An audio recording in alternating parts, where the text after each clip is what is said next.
Vice Admiral Carter, Acting Secretary Stackley, Admiral Richardson, General Walsh, all the members of the faculty, the brigade of midshipmen, to all the family and friends who traveled near and far to join in this special moment. And congratulations to the newest officers in the United States Navy and Marine Corps, the Naval Academy Class of 2017. It is an honor to be with you all.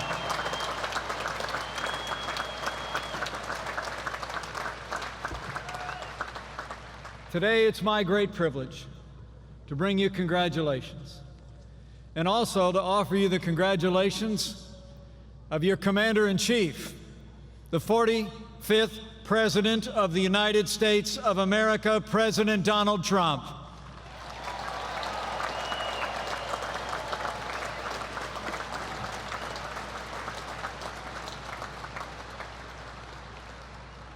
I must tell you, standing before all of you, extraordinary young Americans, is deeply humbling for me.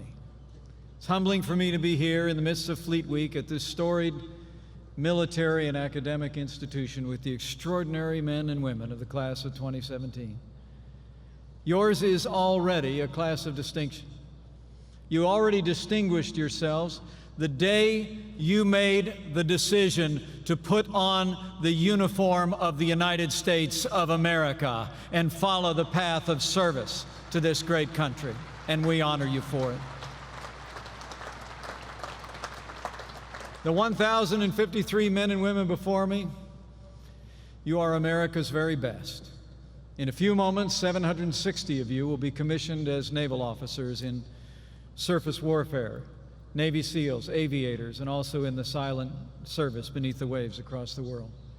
Another 260 of you will leave this place to continue your training as officers in the Marine Corps, and I understand that 2 of you will leave here as officers in the Air Force.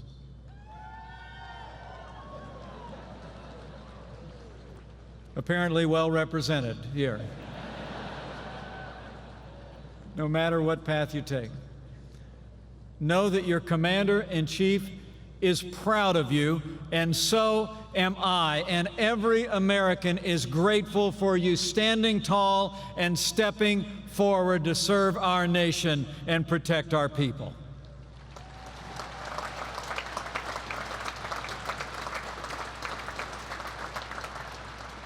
Before I go, though, any further, I'd like to add my voice to those who have remembered 3 who also stepped forward. They did not leave here into service, they left here into eternity.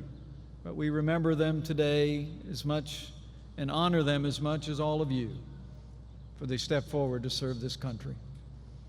William McCamey, Justin Semser, Jason Jablonski were men of honor who stepped forward to serve in the Navy with distinction.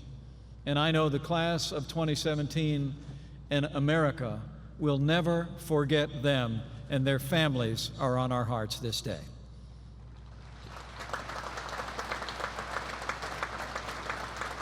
So, today is a day of pride and celebration, not only for all of you in uniform before me, but for those who saw you through, for your friends, your professors, your commanding officers, and especially your families. And speaking of which, I'm grateful to be joined today by my commanding officer. Would you mind welcoming the Second Lady of the United States of America, who's a Marine Corps mom? Karen Pence is with us today.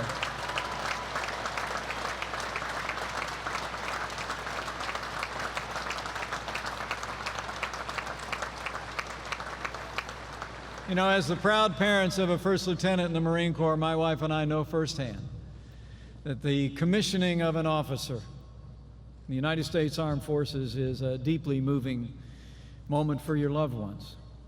The people who believed in you, who believed long ago that you could make it here, who believed, even on some days when you didn't, that you would make it to this day.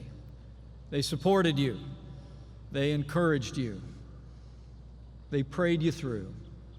So before we go one step further, class of 2017, why don't you break protocol a little bit? Why don't you stand up, turn around, catch the eye of one of your loved ones in the stands and show them just how thankful you are for all the years of love and support that brought you to this day.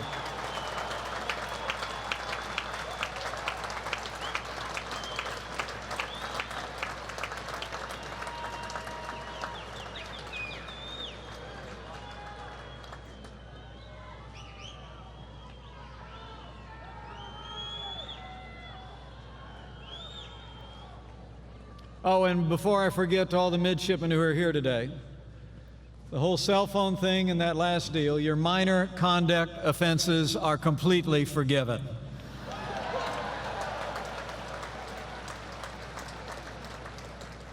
You know, today marks the end of 4 years of training at the United States Naval Academy and the commencement of a voyage that will take you into uncharted waters. But make no mistake, and have no doubt, you are ready to lead. The training and education you received here has prepared you well to face the challenges that lie ahead, because today you graduate from an incomparable institution. It's remarkable to think that for more than 170 years, children of liberty have come to the United States Naval Academy to pursue a life of service and sacrifice. In these halls, on these fields, and by this bay, midshipmen have been molded morally, mentally, and physically, and imbued with the highest ideals of duty, honor, and loyalty. They, like you, departed this place and distinguished themselves in every era as officers in the United States Navy and in the United States Marine Corps. Today, when the boards and bars are placed on your shoulders, you will become the next link in a chain that stretches back unbroken into the mists of American history. The links before you were forged by heroes from John Paul Jones, Stephen Decatur, Bull Halsey, Jim Stockdale, and Michael Murphy. Because of them and through the bravery of all who have called themselves Marines and sailors in our nation's history, America's freedom endures to this very day, and we honor all who have gone before you.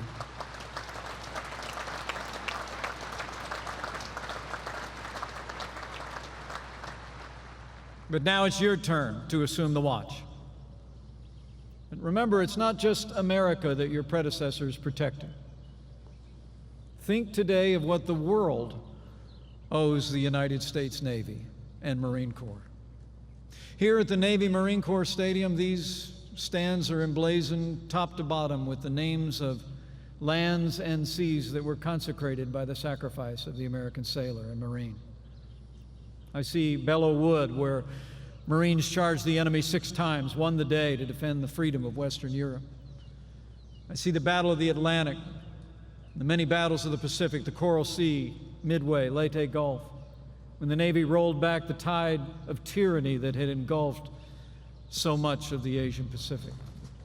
I see Incheon in Korea and the Mekong Delta in Vietnam. I see Iraq and Afghanistan, where to this very day, at this very hour, your brothers and sisters in arms stand strong and courageous in defense of liberty in the global war on terror. And between the places engraved on these stands, I see all that the Navy and Marine Corps have done and continue to do day in and day out to foster peace and prosperity on the 7 seas, to defend the defenseless in distant lands, to keep the shores of America safe from all who would dare threaten us. The truth is that today, you'll become leaders in the world's greatest force for good, the armed forces of the United States of America.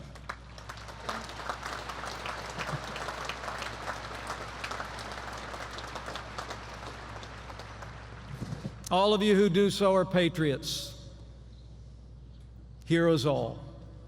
You're the pride of your family, and you're the pride of the American people. It's not an American across this country who wouldn't like to have the view that I have today.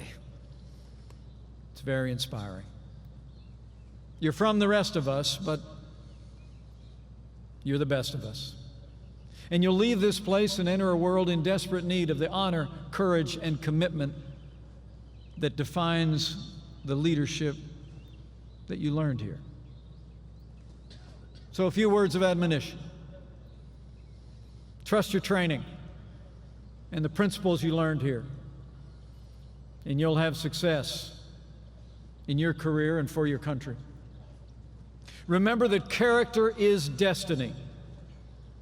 Be men and women of integrity. People follow people they trust.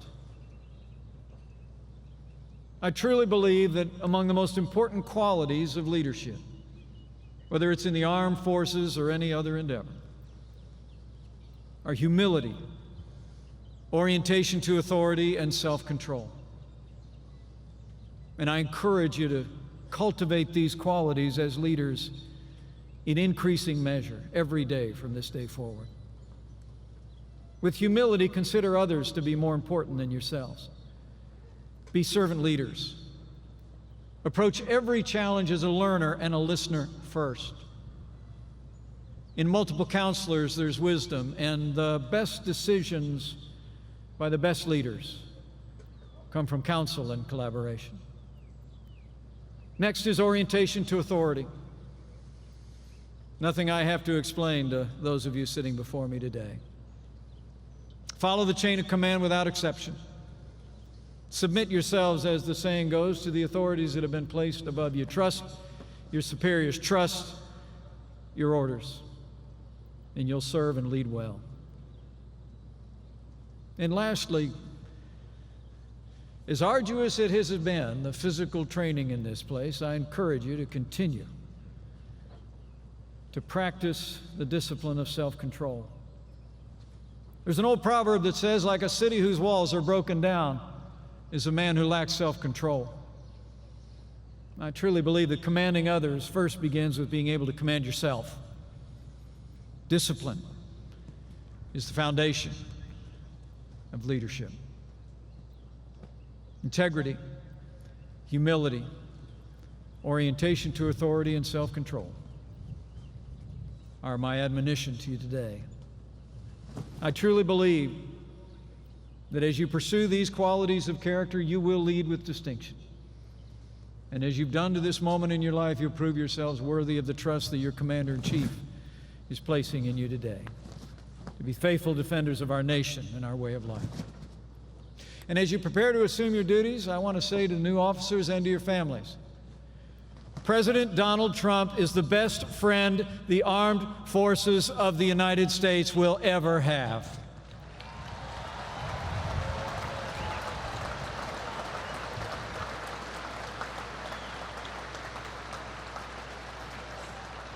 And I'll make you a promise. No matter where you're called to serve, no matter what the mission, this Commander-in-Chief will always have your back.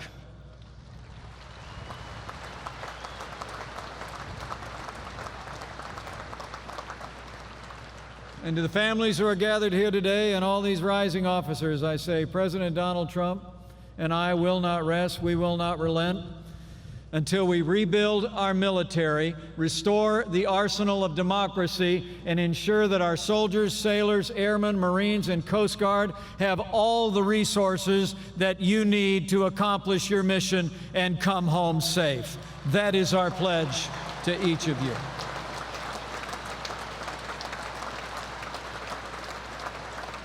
Earlier this month, President Trump signed a $21 billion increase in funding for our armed forces, the largest investment in military readiness in nearly a decade.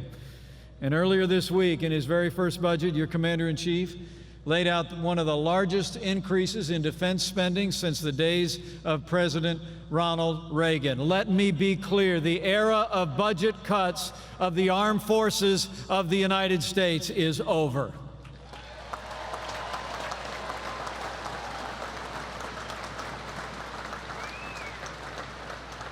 President's budget increases funding for our national defense by $54 billion, provides more than 56,000 new service members, and begins to rebuild our Navy with 8 new battle force ships headed for the sea.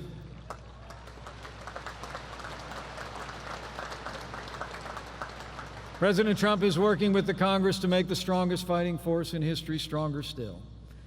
And with renewed American strength, your Commander-in-Chief is once again reaffirming America's role as leader of the free world. While we must always work and hope and pray for peace, the best way to ensure peace is for our adversaries and our enemies to know that America is prepared to lead and fight and win any contest, any struggle, anywhere on behalf of freedom.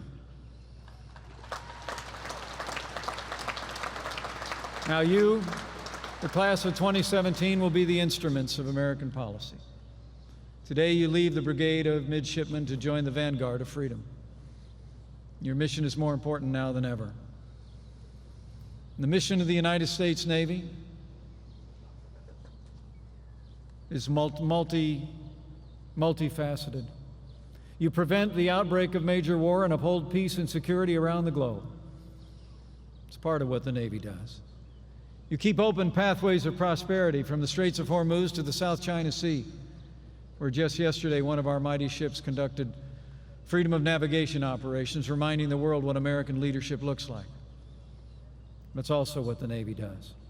And you do what men and women of the Navy has always done. You bear the burdens of your duty with honor, courage, and commitment as the unbreakable backbone of American freedom.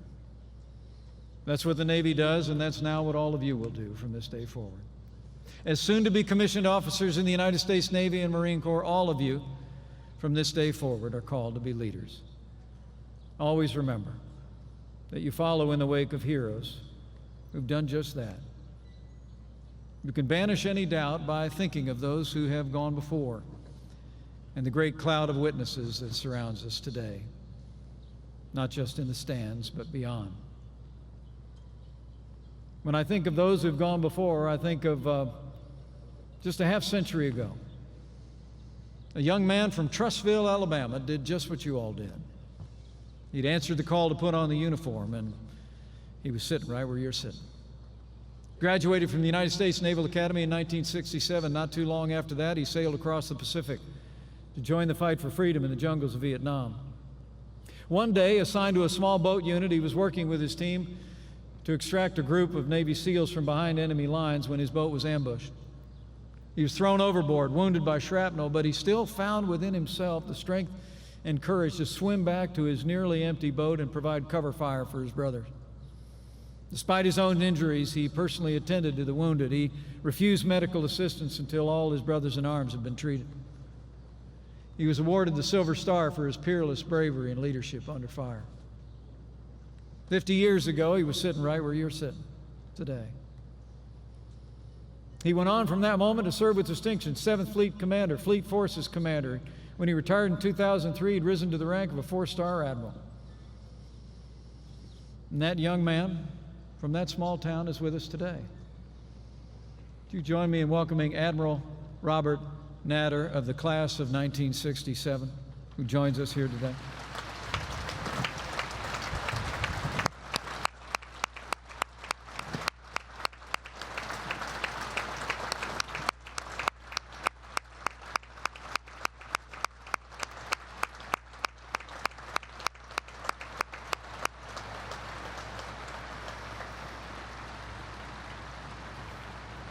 We salute you, sir, and all the members of the class of 1967 are here. But to the members of the Naval Academy class of 2017, I say to all of you, what do you want to be thinking when you're sitting here 50 years from now? Because we'll tell you it'll come a lot quicker than you think. I know in my heart you want to be every bit as heroic and defined as leaders as those who've gone before. Any one of the members of the class of 1967 who are here. So my challenge to all of you today is Write your own story right now in your mind. See it and go live it. Write a historic and heroic story of service and selflessness and leadership, and then make it happen. You know, many people wonder all their lives if they've made a difference. As the future leaders of the United States Navy and Marine Corps, you'll never have that problem. Your lives will make a world of difference and do a world of good. So members of the United States Naval Academy class of 2017, this is your day. And as you prepare to leave this special place, I urge you to make the principles and precepts you've learned here the anchor of your life. Carry the example you saw in your peers, your professors, your commanding officers. Be worthy, never settle. Act every day, not for self, but for country. I challenge you to uphold the highest standards of honor and duty of officers of the United States Navy and the Marine Corps, to be leaders in the mold of those who have gone before, like Admiral Natter and others, in whose wake you follow. And above all else, I say to you, have faith. Leave here today with the confidence that the American people are behind you. From your commander-in-chief on down, they support you and are proud of you. And also, if you're of a mind, have faith that he who planted this miracle of democracy on these wilderness shores and has seen her through every trial and has seen you through the challenges of the last 4 years will never leave you, never forsake you, and that no matter where your path may lead, he will always be there to calm the storm and guide you home. So thank you for the honor to be with you today. Bravo Zulu to the class of 2017. May God bless you with fair winds and following seas. God bless the Navy, the Marines, and God bless the United States of America.